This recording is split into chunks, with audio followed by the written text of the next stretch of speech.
चेंडू कसा बनवला सुरुवात माहिती आहे का? कसा बरं मोत्याची वळवण केला रेशमाची शिवण. एका एका टाक्याला 350 मोती आणि सोन्याचं कसं मोत्याच्या गसाला सोन्याचं कसं लावलं. होय होय आकारे चेंडू बनवलेला चेंडू बरे का. आणि काय करायला वर फेकला फेकिलेला चेंडू ह्या माझ्या देवानं.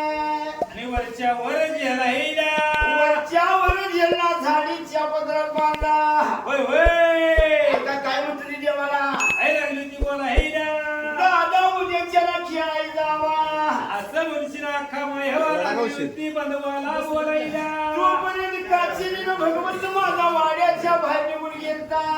होय होय आद्या आणि त्या भगवंताच्या जीवाला आणि झाल्याला साहिला देवानं काय केलं पहिल्याच युगात आणि काय करायला आणि चेंडू त्याला घेऊन